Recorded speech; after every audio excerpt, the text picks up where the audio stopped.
चलिए शुरू करते हैं। बात करेंगे सिविल सर्विस या लोक सेवा। क्या कॉन्सेप्ट है सिविल सर्विसेज का या लोक सेवा का। सबसे पहले उसमें स्क्रीन पे आपके सामने है लोक सेवा का अर्थ, मीनिंग ऑफ सिविल सर्विस।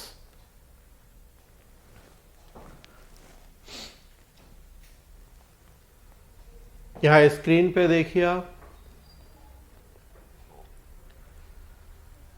लिखा हुआ है कि राज्य की प्रशासकीय सेवा की जो असैनिक शाखा या नागरिक शाखा है उसे लोक सेवा की संज्ञा दी जाती है। प्रशासकीय सेवा की असैनिक शाखा या नागरिक शाखा, सिविलियन ब्रांच ऑफ एडमिनिस्ट्रेशन या नॉन मिलिट्री, तो ऐसे लोक सेवा या सिविल सर्विस की संज्ञा दी गई है। जर्मन समाजशास्त्री मैक्स वेबर ने आइडियल टाइप ऑफ ब्यूरोक्रेसी या नौकरशाही के आदर्श मॉडल का प्रतिपादन किया।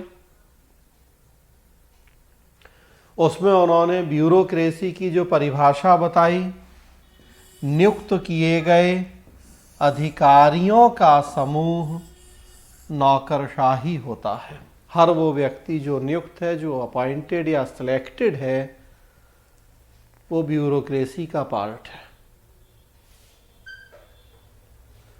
और याद रखना है कि वो जो नियुक्त किए गए अधिकारी हैं, उनकी नागरिक शाखा को लोक सेवा की संज्ञा दी जाती है।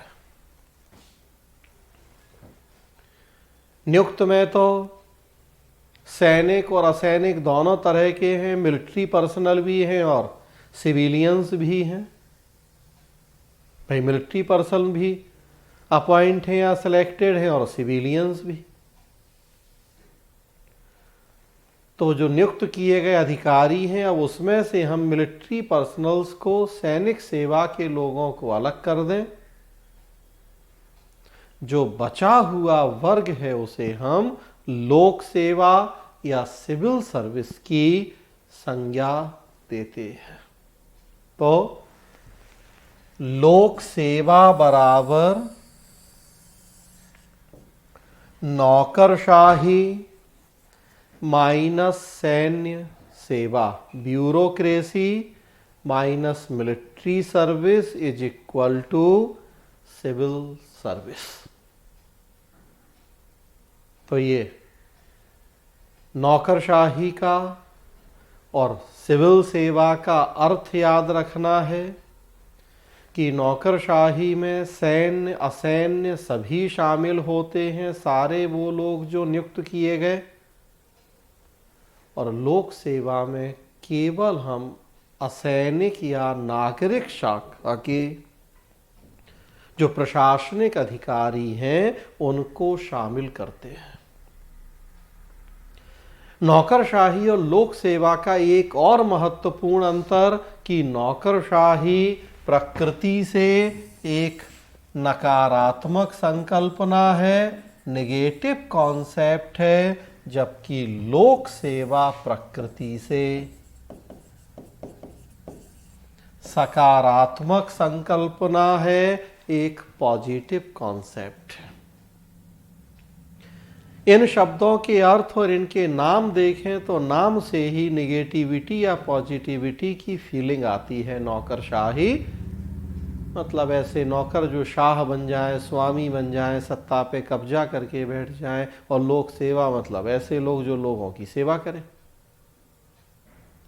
तो एक में नकारात्मकता का भाव छुपा हुआ है, दूसरे में सकारात्मकता का। इसीलिए अक्सर पूछा जाता है कि आपको नौकरशाह बनना है या सिविल सेवक। इंटरव्यू में अक्सर पूछा जाने वाला प्रश्न है। बताइए आप ब्यूरोक्रेट बनेंगे या एडमिनिस्ट्रेटर बनेंगे, सिविल सर्वेंट बनेंगे।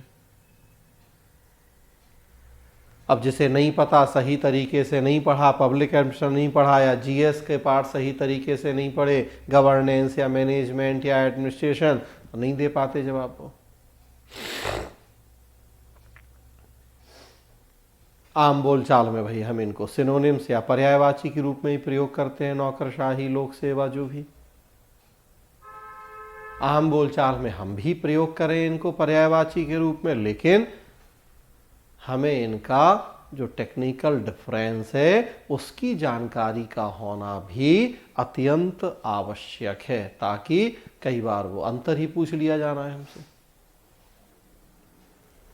चलो प्री में, मेंस में ना भी पूछा जाए अंतर, तो इंटरव्यू में पूछ लिया जाना है। वही 2 लाइन में जवाब दीजिए नौकरशाही लोक सेवा में क्या अंतर है, या सीधा ये नहीं पूछे कि नौकरशाही लोक सेवा में क्या अंतर है, आप क्या बनेंगे, नौकरशाह या लोक सेवक। अब आपने कहा कि लोक सेवक, तब फिर पूछेंगे तो क्या अंतर होता है दोनों में बताओ, या नौकरशाह बनना है तो क्या अंतर है दोनों में बताओ, लोक सेवक क्यों नहीं बनना है, नौकरशाह क्यों नहीं बनना है।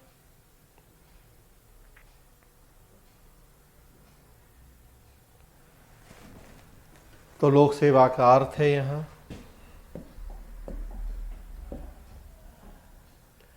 लोक सेवा के अर्थ में ही 1-2 डेफिनेशंस हैं। भारतीय दंड संहिता,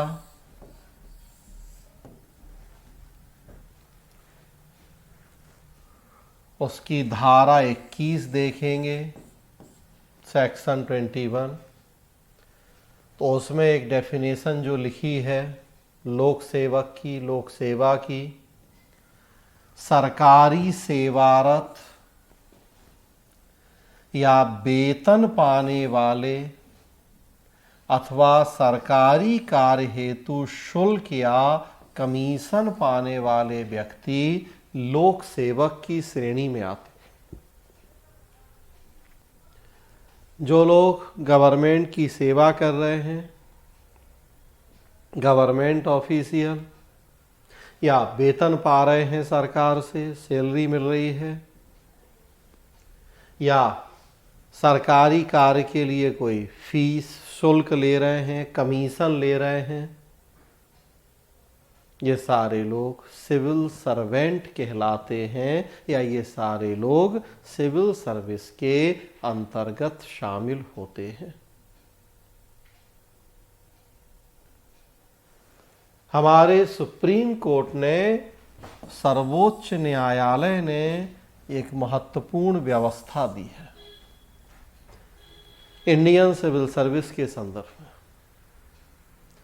सुप्रीम कोर्ट ने कहा है कि चीफ मिनिस्टर्स और मिनिस्टर्स भी लोक सेवक हैं, क्योंकि वे भी वेतन पाते हैं।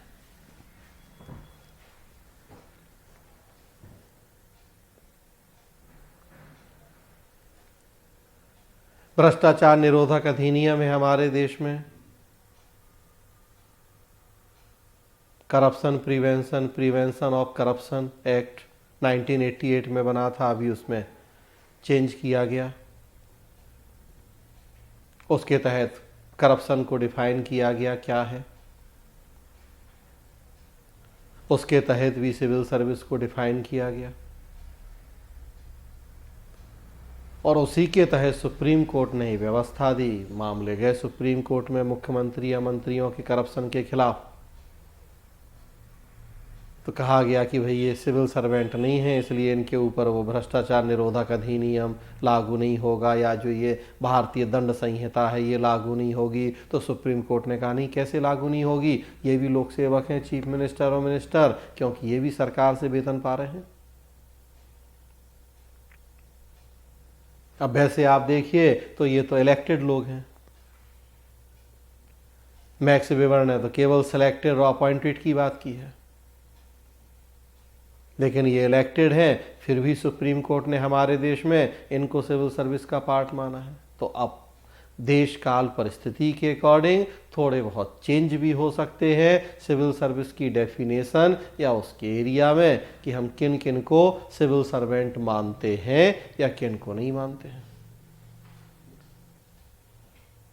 अब आप कहें कि इस लिहाज से तो पीएम भी है सिविल सर्वेंट। अनुमान हम लगा सकते हैं इस फैसले के आधार पे कि जब सीएम है तो पीएम भी होगा, लेकिन कहीं लिखा नहीं है। अभी तक सुप्रीम कोर्ट ने ऐसी कोई व्यवस्था नहीं दी है।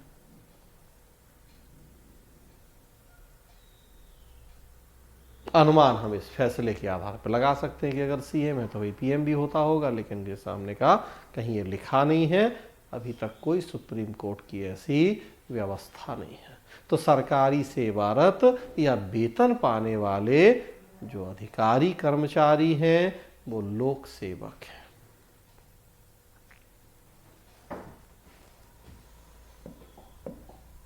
भारतीय लोक सेवा की कुछ विशेषताएं हैं स्क्रीन पे आपके सामने।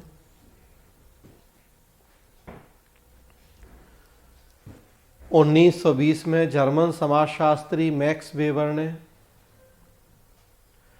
नौकरशाही का आदर्श मॉडल प्रतिपादित किया, ideal type of bureaucracy.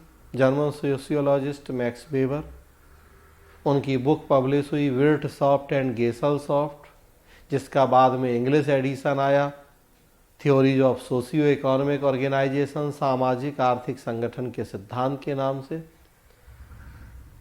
Weber ने आइडियल टाइप ऑफ ब्यूरोक्रेसी की बात की और हम देखते हैं कि दुनिया के लगभग हर देश ने वेबर के उस ब्यूरोक्रेसी मॉडल को अपनाया।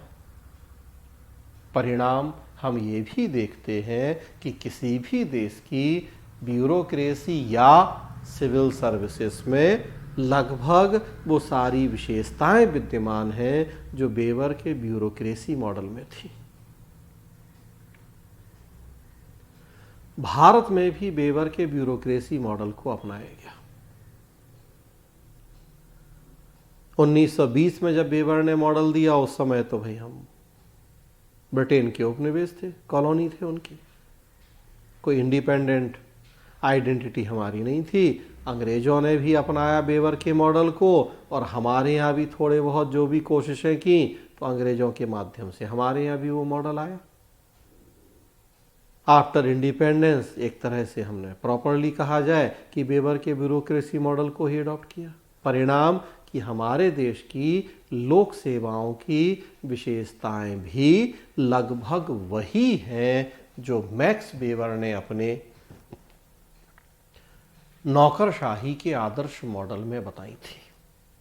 कुछ प्रमुख विशेषताएं यहां स्क्रीन पे आपके सामने है। तो सबसे पहली विशेषता कि हमारे देश में जो सिविल सर्विसेज हैं वो अंग्रेजों की देन है। हमें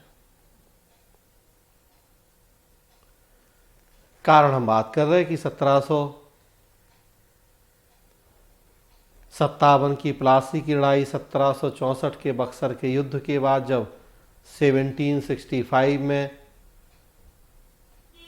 इलाहाबाद की संधि हुई थी, ट्रीटी ऑफ इलाहाबाद, उसके द्वारा ईस्ट इंडिया कंपनी के एडमिनिस्ट्रेशन की शुरुआत हुई थी हमारे देश में और उसमें 1773 में रेगुलेटिंग एक्ट आया था और वहाँ से फिर प्रशासनिक व्यवस्थाओं की नींव पड़ी थी, उनकी शुरुआत हो गई थी।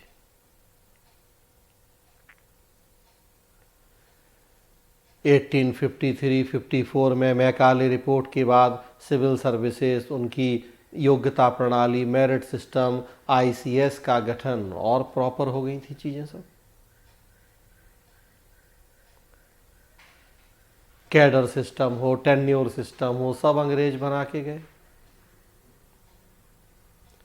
स्वतंत्रता के बाद भी अनुभव के आधार पे हमने उसी ब्रिटिश सिस्टम को ही कैरी किया। आज भी बहुत सारी चीजें वही चल रही हैं जो अंग्रेज बना के गए। कैडर सिस्टम आज भी है, टेन्योर सिस्टम आज भी है, ऑल इंडिया सर्विस अंग्रेजों ने ही बनाई। तो जो पूरा ये सिविल सर्विस का कॉन्सेप्ट है ये बेसिकली हमें तो ब्रिटिशर्स की देन है। तो सबसे पहली विशेषता तो वही है कि हमारा अपना जनरेट किया हुआ सिस्टम नहीं है, ये हमें अंग्रेजों की देन है। औपनिवेशिक दौर में ही अंग्रेजों ने इन चीज़ों को हमारे देश में इंट्रोड्यूस किया था। दूसरा देखिए कि जो सिविल सर्विस है वो पद सोपान पद्धति पर आधारित संगठन है। हायरार्की। हायरार्की का मतलब हम देखते हैं उच्च और अधीन के संबंधों के आधार पर संगठन का विभिन्न स्तरों में वर्गीकरण किया जाता है। SP, DSP, inspector, sub inspector, district level पे हमने पुलिस एडमिनिस्ट्रेशन को टॉप टू बॉटम कई लेवल पे हमने डिवाइड कर दिया है, उसी को हायरार्की कहते हैं। तो सिविल सर्विसेज की एक महत्वपूर्ण विशेषता है। वेबर ने अपने ब्यूरोक्रेसी मॉडल में भी बताया था। अब आप ये जितनी विशेषताएं देखेंगे लगभग सब ये मैक्स वेबर के नौकरशाही मॉडल में थी, हमने अडॉप्ट किया है। तो हायरार्की है। तीसरा देखेंगे खुली प्रतियोगिता के द्वारा निष्पक्ष चयन, ये भी वेबर के मॉडल में था। पद सोपान में जितने हम स्तर पद बनाते हैं उनकी अलग अलग योग्यताएं काम तय करते हैं, और प्रत्याशियों में वो योग्यताएं हैं नहीं हैं उनकी जांच के लिए एग्जाम कंडक्ट किए जाते हैं, परीक्षाएं होती हैं। पर्पज होता है कि ज़्यादा योग्य, ज़्यादा सक्षम व्यक्तियों को हम लोक सेवाओं में आकर्षित कर सकें। नियमित रूप से राज्य के द्वारा भुगतान किया जाता है। लोक सेवा में जो लोग शामिल होंगे इन्हें वो फुल टाइम जॉब या करियर के रूप में अपनाएंगे, जो कि अगला पॉइंट लिखा है, जीवन भर के करियर के तौर पे लोग अपनाते हैं। तो जब इसी से रोजी रोटी चलनी है तो सरकार की जिम्मेदारी है कि लोक सेवकों को उनके काम के बदले पर्याप्त वेतन दिया जाए। वेबर ने जोर दिया था इन बातों पे, करियर सिस्टम हो, सैलरी हो। वेबर ने बस कैश सैलरी की बात की थी। हम इतना करते हैं कि कैश सैलरी के साथ साथ तरह तरह के सम्मान, पुरस्कार, अवकाश ये भी देते हैं कि केवल इकोनॉमिक चीज़ें ही व्यक्ति को काम करने के लिए मोटिवेट नहीं कर सकती, उन्हें सोशल साइकोलॉजिकल नीड्स भी हैं, उनकी पूर्ति भी जरूरी है। और देखिए कि प्रशिक्षण अनुभव के कारण कार्यकुशल होते हैं, तो हम वैसे भी इनको मेरिट बेस्ड सिलेक्शन करते हैं, लेकिन ट्रेनिंग भी देते हैं ताकि जो हमारी अपेक्षाएं हैं, ज़रूरतें हैं, उनको ये पूरी तरह से पूरा करें, खरे उतरे। तो योग्य हैं, ट्रेंड हैं, एक्सपीरियंस्ड हैं, तो एफिशिएंट भी होते हैं। तटस्थतापूर्वक कार्यों का संचालन करते हैं। तो पॉलिटिकल न्यूट्रलिटी मैक्स वेबर ने बात की है कि जो लोक सेवक हैं किसी भी पॉलिटिकल पार्टी या उसकी आइडियोलॉजी से अपने आप को संबद्ध नहीं करें, सबसे बराबर या समान दूरी बनाए रखें। डेमोक्रेसी है, कब किस पार्टी की सरकार बन जाएगी, कब कौन आएगा जाएगा कोई पता नहीं है। तो लोक सेवकों के लिए बेहतर है कि वो सबसे समान दूरी मेंटेन करें, बस जिसकी भी सरकार हो उस सरकार का सहयोग करें, उसकी नीतियों को बेहतर तरीके से लागू करें। सरकार जो सुझाव, जो परामर्श मांगे, ये वो सुझाव दे दे सरकार को। सामान्यज्ञों का वर्चस्व है। लोक सेवा में कुछ सामान्य या जनरलिस्ट होते हैं और कुछ विशेषज्ञ या स्पेशलिस्ट होते हैं। हमारे देश में उनमें सामान्यज्ञों का वर्चस्व है। लोक सेवाओं में सामान्य या जनरलिस्ट ऐसे सिविल सर्वेंट को कहते हैं जिन्हें थोड़ा थोड़ा सभी कामों की जानकारी हो, किसी एक के मास्टर ना हो, जैसे आईएएस अधिकारी हैं हमारे देश में। शिक्षा, स्वास्थ्य, रोजगार, कृषि, उद्योग, हर काम की जानकारी दी जाती है उन्हें। हमारे देश में राज्य में सरकार के जितने महत्वपूर्ण विभाग हैं, संस्थाएं हैं, सबके आप टॉप पदों पे देखेंगे तो आईएएस अधिकारी हैं, तो उनको हमने प्रायोरिटी दी है। विशेषज्ञ किसी पर्टिकुलर क्षेत्र, एरिया के परफेक्शनिस्ट होते हैं, जानकार होते हैं, उस फील्ड के मास्टर हैं, दूसरे कामों के बारे में बहुत पता नहीं होता। जैसे आईपीएस हो गए, आईएफएस हो गए, आईआरएस हो गए, इन्हें अपने डिपार्टमेंट की तो डीप नॉलेज है, लेकिन उसके अलावा बहुत कुछ नहीं जानते। ट्रेनिंग उसी तरह से दी जाती है इनको। भारतीय लोक सेवाओं में हमने विशेषज्ञों की तुलना में सामान्यज्ञों को प्राथमिकता दी है। अब जरूर वर्तमान समय में जैसे साइंस टेक्नोलॉजी का डेवलपमेंट हो रहा है, आईटी का यूज हो रहा है, तो अब हमें ज़रूरत पड़ रही है स्पेशलिस्ट की, विशेषज्ञों की। लैटरल एंट्री वगैरह के माध्यम से हम विशेषज्ञों को भी आगे लाने की कोशिश कर रहे हैं।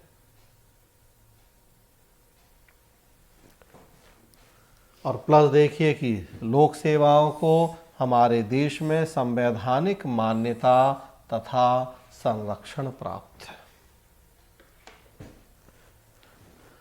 लोक सेवाओं की व्यापक भूमिका और महत्व को समझते हुए जो कॉन्स्टिट्यूशन मेकर्स थे हमारे देश में, संविधान निर्माता थे, उन्होंने जब संविधान बनाया उसी समय सिविल सर्विसेज के लिए संविधान में डिटेल प्रोविज़न कर दिए। आर्टिकल 308 से लेके 323 तक आप देखें तो सिविल सर्विसेज के लिए डिटेल प्रोविज़न कर दिए गए। कई कई देशों के तो संविधानों में कुल उतने आर्टिकल नहीं हैं जितने हमारे यहाँ केवल हमने सिविल सर्विस के लिए खर्च किए। 308 से 323 16 आर्टिकल।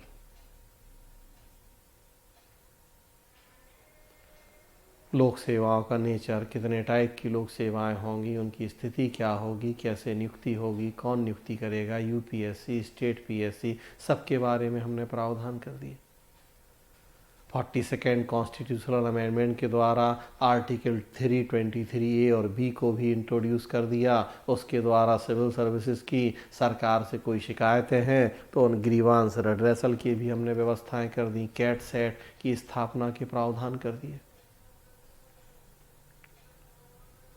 तो संविधान में पर्याप्त स्थान दिया गया है, संरक्षण दिया गया है लोक सेवाओं को। ये भारतीय लोक सेवा की कुछ महत्वपूर्ण विशेषताएं हैं।